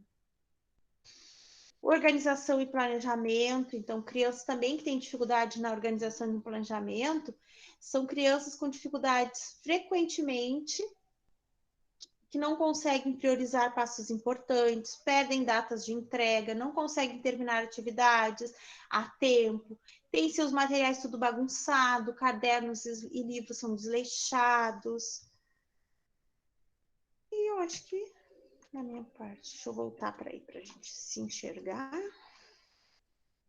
Então, eu quis trazer um pouquinho assim sobre as funções executivas para a gente conhecer mais, né? E ver quanto elas são importantes e quanto fazem parte do nosso dia, da nossa prática, da nossa realidade, né? E eu sempre acredito assim que no momento que a gente conhece mais, a gente começa a pensar, né? Em atividades às vezes bem simples, mas agora a gente abre um leque que começa a enxergar assim, bom, essa atividade aqui eu já estou desenvolvendo uma flexibilidade cognitiva, um controle inibitório. Bom, então, além daquele objetivo primeiro que eu tinha, agora eu enxergo muitos outros nessa atividade. Então, isso que é importante, né? Que vocês estão... a gente começa a abrir o nosso olhar e enxergar, assim, uma coisa que antes tinha uma dimensão pequenininha, pode ter uma dimensão imensa, né? Então, a contribuição é nesse viés, assim. Espero que a gente tenha colaborado com essa parte, assim, para todos. Depois a gente coloca no grupo o material, tá? Tamires? Vou compartilhar agora para a gente ir encerrando o planejamento que a gente fez para passar para vocês dentro de uma proposta para uma turminha de 3 anos a 3 anos e 11 meses. Então, eu não sei se vocês conseguem enxergar. Sim. Sim? Tá pequenininho, mas tá dando para enxergar, Tamires. Tá. Aumenta um pouquinho. Deixa eu ver, melhorou? Eu tô enxergando bem. Tá. Então, a gente vai passar porque a proposta do curso, na verdade, é a cada encontro a gente passar um modelinho de planejamento para vocês, que vocês possam explorar e adaptar e usar as atividades que vocês acharem melhor nas turminhas de vocês, dentro da proposta da BNCC e dentro também da proposta de ensino híbrido, né? Então, o que a gente traz hoje, né? Que esse híbrido, ele não é híbrido de verdade, porque não está acontecendo aulas presenciais. Ele é um híbrido adaptado, porque a gente está tentando se virar nos 30 e fazendo as aulas presenciais através de aulas NIT, né, ou Zoom, ou através de chamada do WhatsApp, que a gente possa enxergar o aluno. Então, esse contato que a gente está tentando fazer com as nossas turmas está substituindo o ensino híbrido no momento presencial. Então, por isso que a gente hoje chama esse momento que a gente está vivendo de híbrido adaptado, porque a gente está melhorando um pouquinho aquele ensino remoto que a gente vinha fazendo até o ano passado, né, durante o ano passado, porque a gente vinha esperando, mês que vem vai melhorar e a gente vai retornar. No outro, a gente também estava esperando isso, e aí a gente viveu todo o ano esperando o momento da volta, que nunca aconteceu, e hoje a gente já entende que a gente não sabe quando isso vai acontecer, né, nem se vai acontecer este ano, porque eu penso que antes de todos os profissionais da educação serem vacinados, esse retorno não vai acontecer. Né, então, a gente fez uma proposta pensando em todas essas questões, e aí a gente usa, então, a temática explorando uma história, aí tem todos os passinhos ali do planejamento, né, identificação da escola, turma, professor, o período que essas atividades vão acontecer, a gente fez pensando em uma semana, e aí a metodologia ativa dentro desse ensino híbrido que a gente usa para essa aulinha seria a cultura maker, que é aquela que o aluno e a sala de aula invertida. Eu só vou parar um pouquinho aqui, porque eu vou ter que sair da apresentação para aceitar uma pessoa.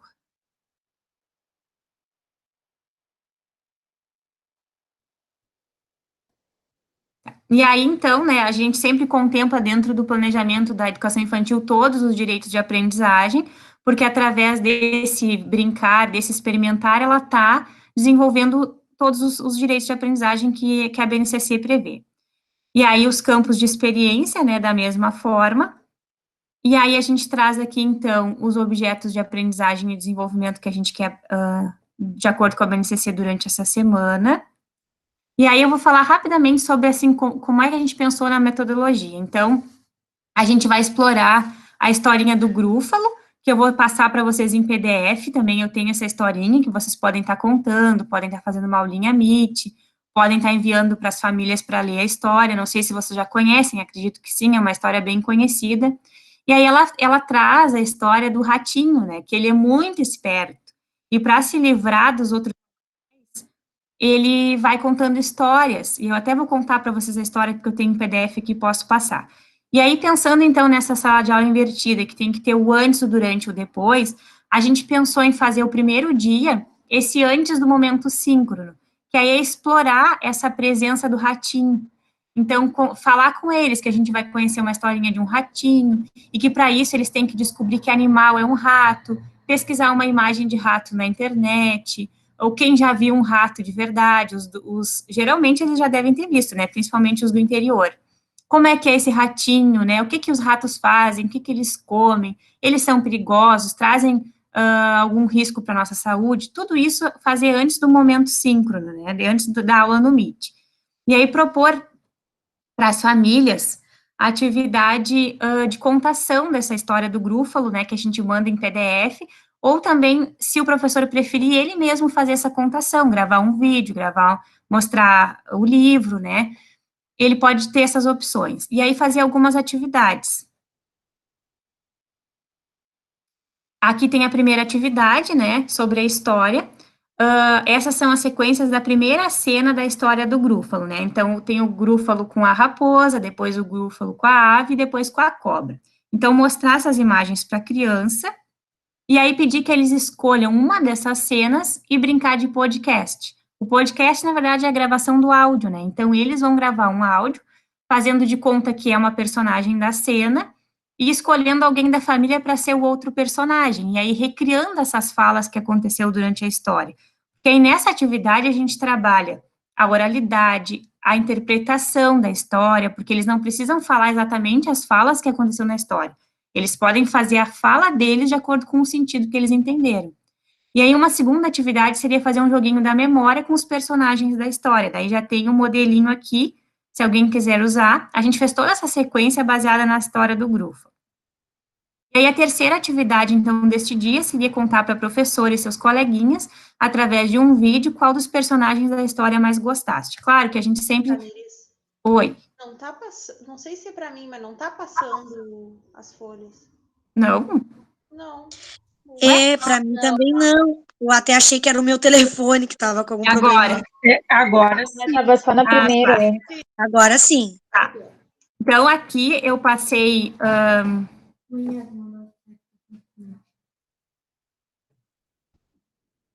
Aqui, então, seria o primeiro dia, né, aquele momento antes da aula, a exploração da figura do ratinho, aí depois a atividade com as sequências das cenas da história, que eles teriam que escolher uma, e aí reproduzir as falas juntamente com o adulto da família, e aqui o joguinho da memória, aqui o que eu tava. Tá passando agora? Sim. E aí, então, esse seria o primeiro dia. Daí, para um segundo dia, é claro que, às vezes, vai durar mais que uma semana, né? Dependendo do rendimento da turma, essa sequência didática. Então, ainda pensando na sala de aula invertida, aquele momento antes do momento síncrono. Então, algumas atividades ainda sobre a história. Na história do Grúfalo, aparecem alguns animais. Quais são eles? Aí, revisar quais são esses animais que aparecem na história. Vamos brincar de fazer os sons desses animais? Aí tem algumas atividades. Imita o som do ratinho, imita o som da coruja, imita o som da cobra, imita o som da raposa. E o Grúfalo é um animal inventado pela cabeça do ratinho. Imagina como seria o som por ele produzido. Aí a criança tem que imaginar um som para o Grúfalo e fazer esse som através de um áudio, através de um vídeo, como ela se sentir melhor. Depois, criar uma máscara do Grúfalo com elementos que temos em nossas casas. Aí tem algumas sugestões aqui. O rosto pode ser com um pratinho de papelão, um pedaço de papel, firme, pintado pela criança. Os olhos podem ser recortados para que possa enxergar com a máscara. O nariz pode ser um botão. A boca pode ser desenhada. Os dentes podem ser de palitinhos, né? Como é o Grúfalo, ele tem aqueles dentes salientes. Pedaços de massa de comer. Os chifres podem ser de papel ou de folhas. Use a criatividade e manda uma foto com sua máscara. Agora que tu tens uma máscara de Grúfalo, o que gostarias de dizer aos amigos da floresta? Grava um áudio.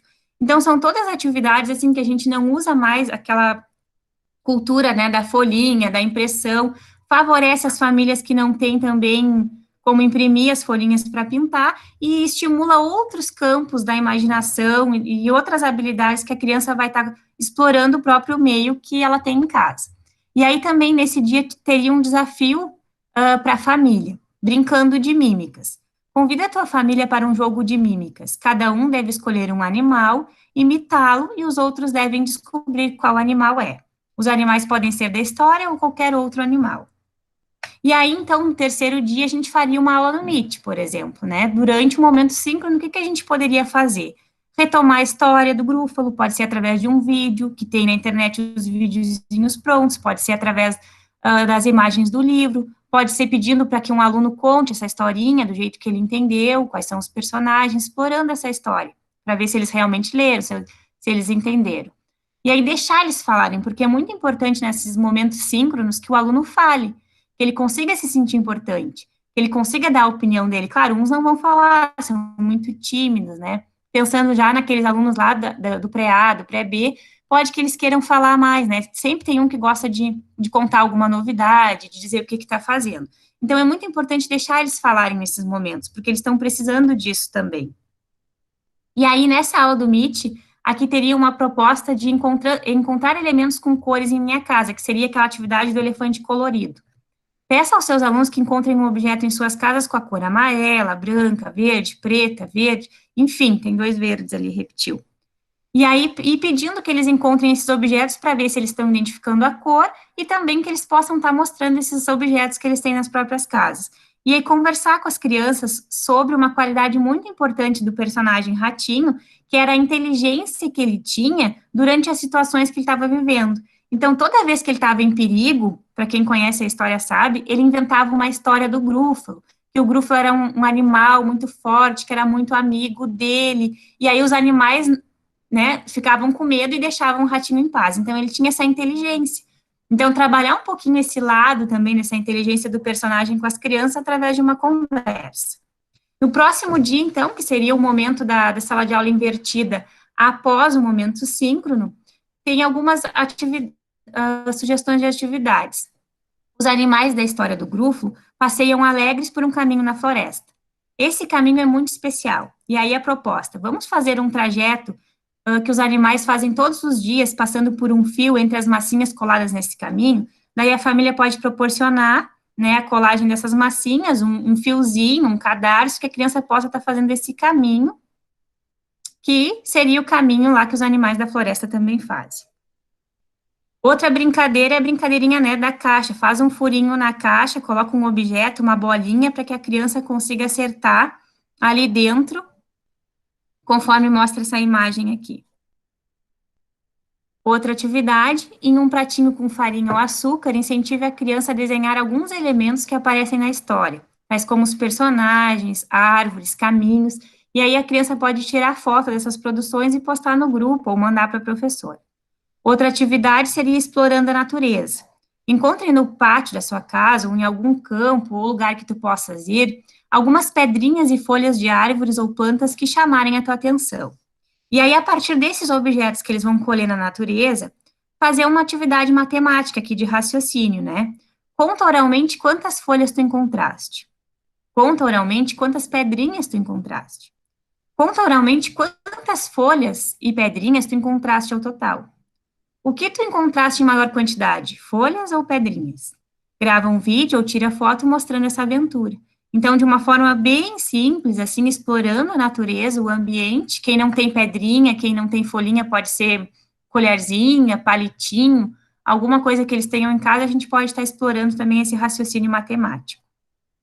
E aí, no último momento, a proposta seria fazer um jogo da velha do Grúfalo, convidando alguém da família para brincar junto, né?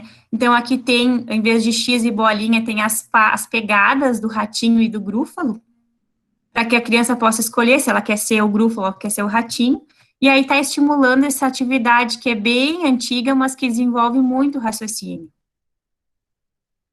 Mão na cozinha. No momento em que tu fores comer tua comida ou fazer um lanchinho, decora teu alimento em forma de Grúfalo. Aqui tem alguns exemplos, então fazer um bolinho, fazer um sanduichinho, fazer as patinhas dele, alguma coisa que eles possam ou fazer com o próprio arroz, fazer a pegada do Grúfalo, enfim, na hora que eles forem explorar o alimento, que eles possam estar tendo também esse momento lúdico com a própria comida deles. E aí, construindo as pegadas do Grúfalo. Desenha com a tua família em um papelão as patas do Grúfalo. Logo, amarra em teus pezinhos e caminha fazendo um caminho reto, um caminho torto, um círculo e um quadrado. Aí aqui tem exemplos, como é que pode ser o caminho reto, né? Pode desenhar no chão, ou pode passar uma fita. Com essas patas grudadinhas nos pés, eles têm que fazer esses caminhos aqui. E aí tem uma outra atividade. O Grúfalo está com as unhas de suas patas muito compridas. Ajudam a cortar as unhas e ficar bem limpinho. Com a ajuda de tua família, desenhe as unhas do grúfalo com pedacinhos de papel. Faça-as bem compridas e colas nas pegadas que tu fizeste para andar nos caminhos. Depois, corta as unhas dele de modo que fique de tamanho adequado. Observa o modelo. Então, quantas habilidades a gente trabalha aqui, além da questão da higiene também, né? Agora é tua vez de ficar limpinho. Se precisar, corta as unhas, toma um banho gostoso, arruma os cabelos e tira uma foto bem linda para a professora. Então, seria um fechamento dessa sala de aula invertida, assim, né? Trabalhando também um pouco da higiene. Daí aqui tem um modelo de proposta semanal para a família, mostrando para a família o que vai acontecer em cada dia, na segunda, na terça, na quarta, qual é o dia da aula no Meet, o horário, só para assim, para organizar a vida da família. Então, esse seria um modelo que a gente preparou para passar para vocês essa semana. E eu tenho também a história do Grúfalo em PDF, que eu vou estar passando ali no grupo, vocês poderem estar explorando, porque é uma rica de uma historinha, não sei se alguém já trabalhou, mas é muito legal. A Tati já deve ter trabalhado, né, Tati? Tu adora uma história? Eu já trabalhei também, é super legal essa historinha. E dá pra gente fazer muita coisa, né? Sim.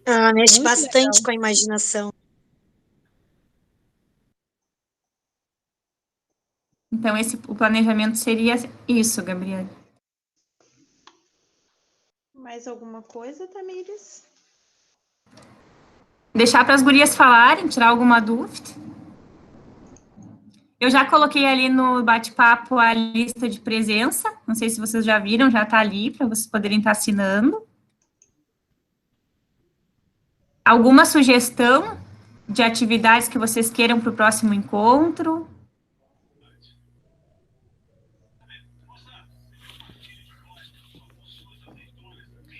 Não, eu fiquei assim, sabe? Puxa, é muita atividade.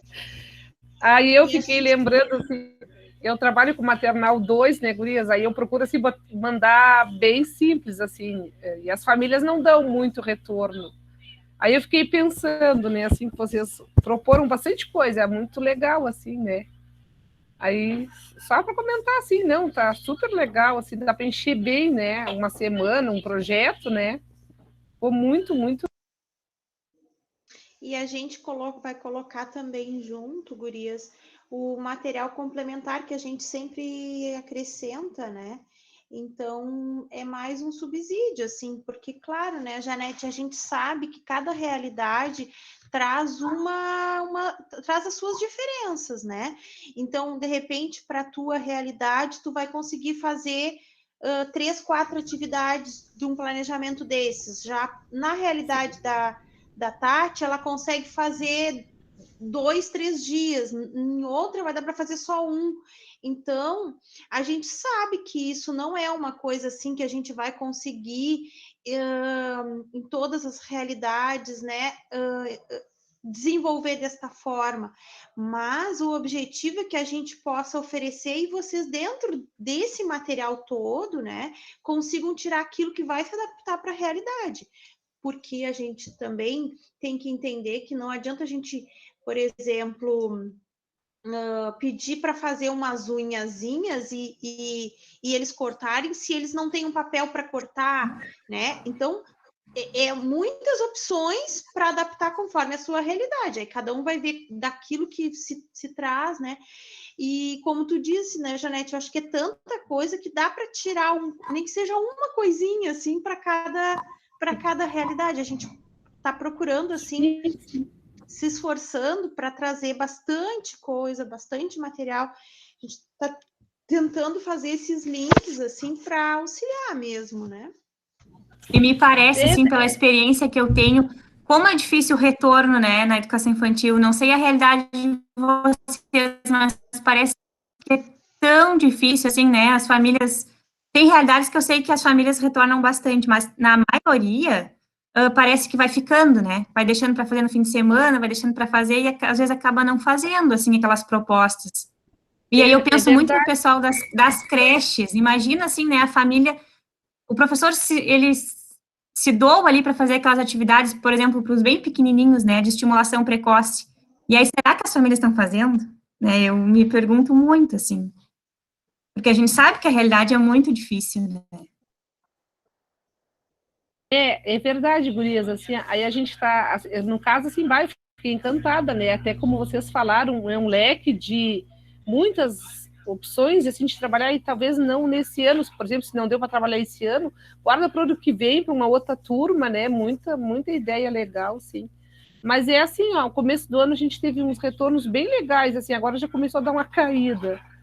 E às vezes a gente sempre, cada atividade que a criança envia, a gente manda um áudiozinho agradecendo e ressaltando alguma coisa assim, que foi bem peculiar daquela criança, né? Ai, que bonita, tua mãozinha azul, ficou linda, né?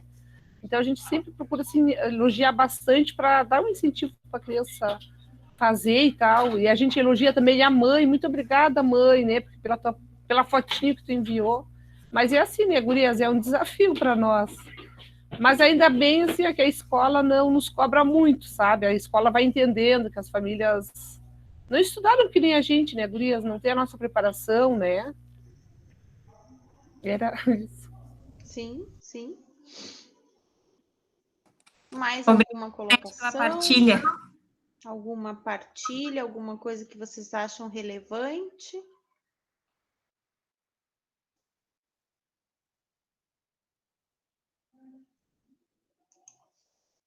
Eu acho que então era isto, né, Tamires? O material a gente coloca no...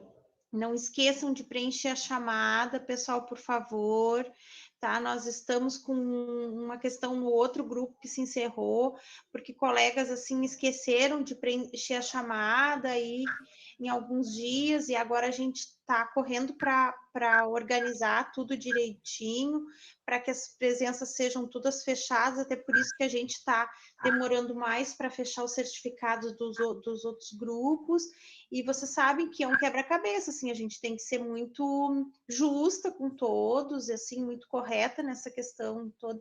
Então, não esqueçam de preencher a chamada ali, de fazer direitinho para ficar o registro correto, né? E quem não estiver presente, aí amanhã a gente coloca amanhã o link para poder assistir também, tá?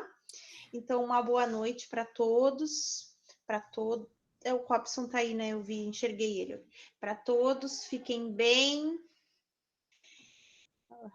Se cuidem, que o período é bem crítico, né? Boa noite a todos. Uma boa noite, viu? Uma boa semana. Boa noite. Cabeça vermelha aí, Paloma. Levanta a carinha. É que hoje ele não ganhou muito colo, Gabriane. Ele tá sentindo falta, eu acho. Podia ter bem corrido. Ele tá só na volta hoje. Que ruivinho mais bonitinho. Teodora, tira um beijo. príncipe. Tira um beijinho lá. É um príncipe. Um beijinho lá. Olha ali, ó. Agora ele descobriu o meu quadro branco e as minhas folhas para riscar. Tem que cuidar na hora que ele tá com a caneta. Ele já desenhou na parede ontem, já, carimbou. Isso faz parte das casas de criança, né? Sim, isso é uma vida, decoração né, diferente na tua casa. Sim, fez uma decoração, mas agora eu vou dar outra cor para ele seguir desenhando mais um pouquinho, para não ficar só numa cor. Então tá, tchau, gurias. Tchau. Tchau, uma boa noite, viu? Se cuidem. Um beijinho bem carinhoso em vocês. Boa noite. Boa noite.